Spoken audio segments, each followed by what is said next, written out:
Hello students, today we will discuss about xerophytes. Now, from the point of view of water relations, environments differ from place to place and so do the plants. Environment जो होता है differ करता है place से place और plants भी अलग अलग जगहों पे अलग अलग तरह के पाए जाते हैं according to the environmental conditions. There are places where water supplies is scanty or the atmospheric conditions are such as greatly enhance the loss of water from the aerial parts. कुछ ऐसे places होते हैं जहाँ पे पानी की मात्रा जो होती है बहुत कम होती है और जो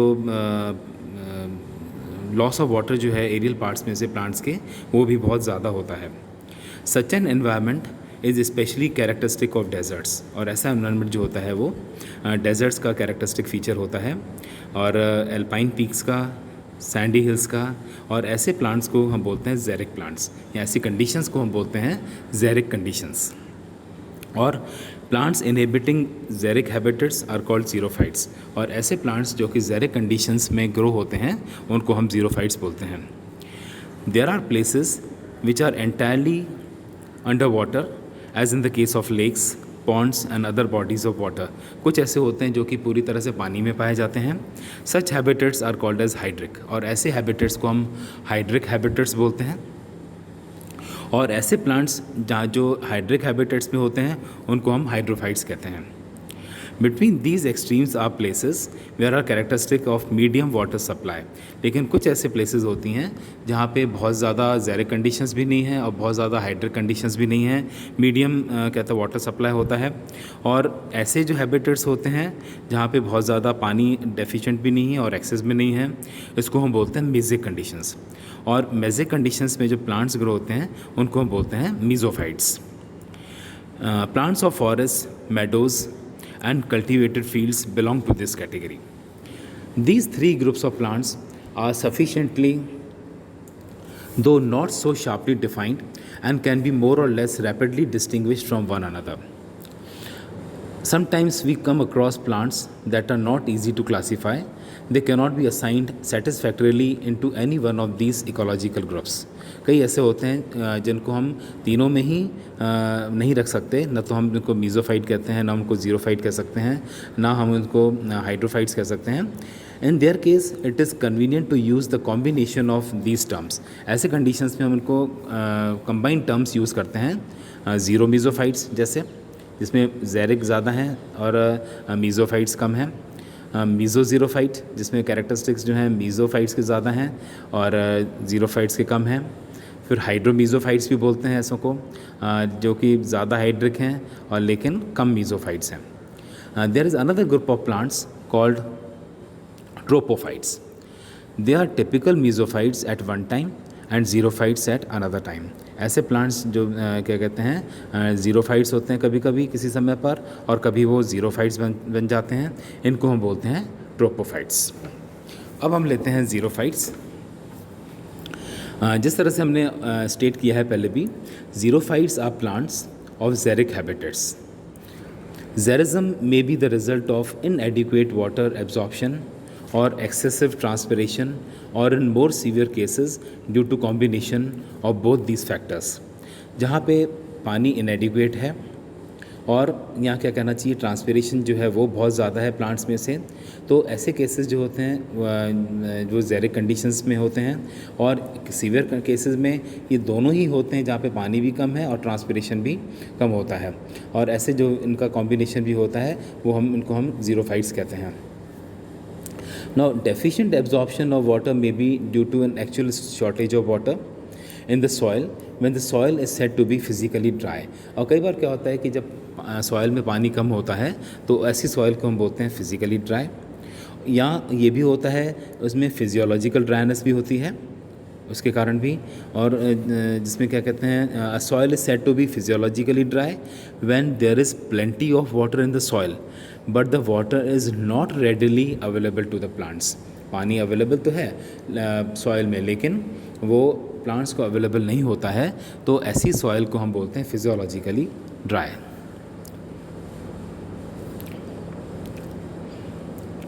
this is the case in plants of cold soils.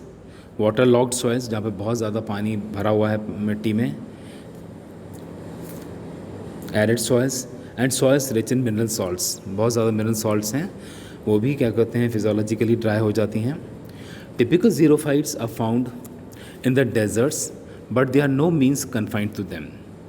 Neither all desert plants are xeric, सारे डेजर्ट प्लांट्स भी ज़ेरिक नहीं होते हैं. Xerophytes will be found in all habitats where the soil is poor in water and atmospheric conditions such as promote rapid water loss. Thus, plants grow on rocks or cliffs or rooted in gravel in an otherwise mazy conditions are xerophytes. Similarly, places with low rainfall but rapid runoff and high evaporation rate are examples of xeric habitats.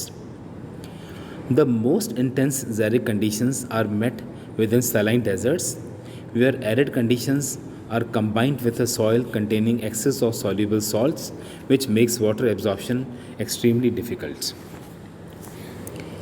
In xeric habitats, only those plants can live which can either economize in the use of water or else have the capacity of resisting drought.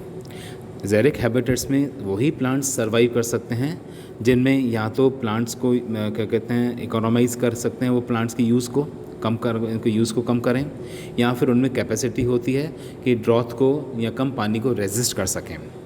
The xerophytes have met these conditions in a number of ways, और इसी वजह से कई तरह के इन्होंने adaptations इसमें develop हो जाते हैं, जिसमें या तो वो रेजिस्ट हो जाते हैं या वो उनके इकोनॉमिकली पानी को यूज़ करते हैं. There are the ephemerals which live only for a few weeks during the brief spring season. Many of these plants emerge from the seeds in early spring, bear leaves, develop flowers and fruits within a short span of few weeks when there is enough water in the soil and the air is humid. When the dry season comes, their seeds have already ripened and the plants die. They pass the rest of the time in the form of seeds which are not easily affected by the drought. और ऐसे plants को हम बोलते हैं drought escaping, जो कि क्या होते हैं कुछ समय के लिए क्या कहते हैं स्प्रिंग सीज़न में वो सर्वाइव करते हैं और जल्दी से जल्दी अपने सीड्स बना लेते हैं, और बाकी जो ड्रॉथ कंडीशंस होती हैं वो सीड्स के फॉर्म में अपना सर्वाइव करते हैं. और ऐसे प्लांट्स को हम बोलते हैं ड्रॉथ एस्केपिंग और रादर देन ड्रॉथ रेजिस्टिंग. उसके बाद द बाइनियल्स जो होते हैं वो भी also belong to this category. और द सेकेंड इम्पॉर्टेंट ग्रुप जो होता है डेजर्ट ज़ीरोफाइट का, वो होता है that of succulent plants. Succulent जो होता है, succulence is an important adaptation to decrease water supply under arid conditions. Succulence जो होते हैं, सकुलेंट प्लांट्स जो होते हैं वो जो क्या कहते हैं डिक्रीज़ वाटर सप्लाई में भी अंडर एरिड कंडीशंस में भी सर्वाइव कर सकते हैं. Succulents are of two types, namely stem succulents and leaf succulents. दो टाइप्स ऑफ succulents होते हैं. In the first category, जो कि stem succulents हैं, are the cactus. कैक्टाई जो होते हैं, कैक्टस प्लांट्स अपन सभी जानते हैं, और जो कैक्टस लाइक यूफोर्बियाज होते हैं अपन बहुत ईज़िली हम अपने सिटी में देख सकते हैं, स्टेट में देख सकते हैं. They are characterized by succulent stems with reduced और स्पाइन लाइक लीव्स. उनकी जो स्टेम होती है वो मोटी होती है, सकुलेंट होती है, और उनमें जो लीव्स होती हैं वो बिल्कुल रिड्यूस होती हैं, स्पाइन लाइक होती हैं, ताकि उनके जो वाटर लॉस है वो मिनिमम हो सके. The photosynthetic function of the leaves is taken over by the thick green stem. और ये आपने पहले भी पढ़ा होगा अपने प्रीवियस क्लासेस में भी कि जो लीव्स हैं इसमें बहुत संकिन क्या स्पाइन लाइक होती हैं, तो इनका जो फोटोसिंथेसिस का सकुलेंट प्लांट्स का जो फंक्शन होता है वो स्टेम ले लेता है, इसलिए स्टेम जो होती है इनमें ग्रीन कलर्ड होती है. The stem has a strong cuticularized epidermis. इसमें एपिडर्मिस बहुत मोटा होता है. The stomata are few. Stomata बहुत कम होते हैं. And mostly closed so that transpiration is greatly reduced, ताकि ट्रांसपिरेशन का जो है वाष्पोत्सर्जन की दर जो है बहुत कम हो जाए इसमें. इसलिए थिक क्यूटिकल होती है स्टेम के ऊपर, मोटी क्यूटिकल, और इनमें स्टोमेटा का नंबर जो होता है वो भी बहुत कम होता है. The roots are spread near the soil, roots जो होते हैं वो भी स्प्रेड होते हैं, स्प्रेड सरफेस के ऊपर। And whenever there is a little rain, जब भी थोड़ी बारिश होती है, the roots rapidly absorb water from the superficial soil strata, और जल्दी से जल्द वो क्या करते हैं, वो अपना रूट्स जो है एब्जॉर्ब कर लेते हैं पानी को, जैसे थोड़ी बारिश आती है, क्योंकि रूट्स जो होते हैं सरफेस के ऊपर होते हैं। The cacti are therefore slow growing plants. The stomata are usually open during the night and are closed by day. This unusual feature is associated with their peculiar method of metabolism. इनमें क्या होता है, night में stomata खुले रहते हैं और दिन में बंद रहते हैं, और ये peculiar method जो इनके मेटाबॉलिज्म के कारण होता है। During the night, these plants produce acids in the process of respiration. The acids are further decomposed to produce carbon dioxide only in sunlight. The stomata being then closed, the carbon dioxide thus produced does not leave the plant, but is it at once used in the process of photosynthesis. और दूसरी category में जो आते हैं, in the second category of succulents are the plants like the aloe plants जो होते हैं, and aloe और agave, in which the leaves become succulent, इनमें लीव्स जो होती हैं वो सकुलेंट होती हैं, and the stem is reduced. The leaves are vertically erect and their epidermis show special features. The cellulose layer of the outer epidermal wall is very thick with heavy cutinization and a thick cuticle. In addition, a waxy covering is developed as in agave. Inside the epidermis are several rows of chlorenchyma with abundant chloroplasts, followed by a large water storage tissue in the pulpy interior. Epidermis के अंदर chlorenchyma की बहुत सारी रोज़ होती हैं, जिसमें abundant chloroplast होता है इन लीव्स में। और अगर हम इनका ट्रांसफर सेक्शन काटें तो हम ये भी देखेंगे कि बीच के अंदर इनमें एक बहुत, अभी फोटोग्राफ्स में आपको दिखाऊंगा कि जिसमें क्या होता है, बीच में एक बहुत बड़ा वाटर स्टोरेज टिश्यू भी पल्पी फॉर्म में पाया जाता है। The stomata are sunken stomata होते हैं। The highly developed cuticle greatly reduces the water loss when the stomata are closed. और जब स्टोमेटा क्लोज्ड होते हैं, जो थिक क्यूटिकल है इनके चारों तरफ, वो क्या करती है, वो वाटर लॉस को रिड्यूस करती है। The succulents are drought resistant plants rather than those of endured drought. जो सकुलेंट्स जो होते हैं इसलिए ड्रॉथ को या ज़ेरिक कंडीशंस को रेजिस्ट कर सकते हैं। अब अपन डिस्कस करेंगे डायग्राम्स। ये देखिए कुछ डायग्राम्स हैं आपके सामने। ये पहला जो डायग्राम है ये है नीरियम लीफ का कनेर जो है उसके पत्ती का छोटा सा पार्ट जो है वो दिखाया गया है। इसमें आप देख सकते हैं कि एपिडर्मिस है। एपिडर्मिस के नीचे आप देखिए पैलिसेड पैरेन्काइमा है, जिसमें क्लोरोप्लास्ट पैलिसेड पैरेन्काइमा भी कई सारी लेयर्स में है। फिर स्पॉन्जी पैरेन्काइमा है। फ्लोएम बंडल्स आप देख रहे हैं।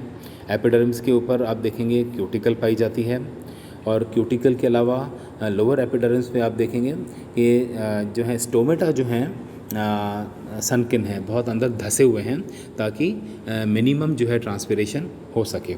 और आपको बहुत बड़ा ये स्टोमेटल पिट आपको दिखाई देगा। और गार्ड सेल्स और स्टोमेटा जो होते हैं वो दोनों ही अंदर की तरफ सनकिन होते हैं। ये इसका लेमिना का पार्ट है, नीरियम का ही।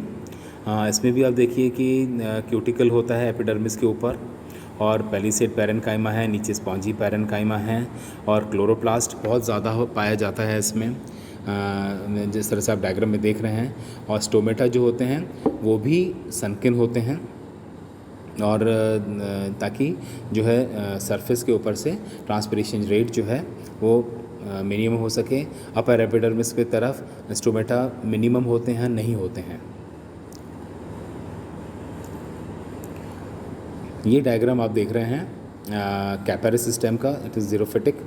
इसमें भी यू कैन सी कैपेरस सिस्टम का जो ट्रांसफर सेक्शन है उसमें ऊपर से अगर अपन चलें तो you can see the epidermis, और एपिडर्मिस के ऊपर बहुत मोटी क्यूटिकल आपको नज़र आएगी, और स्टोमेटा भी दिखेंगे। लेकिन स्टोमेटा जो है वो भी you can see that these are sunken, अंदर की तरफ धसे हुए हैं।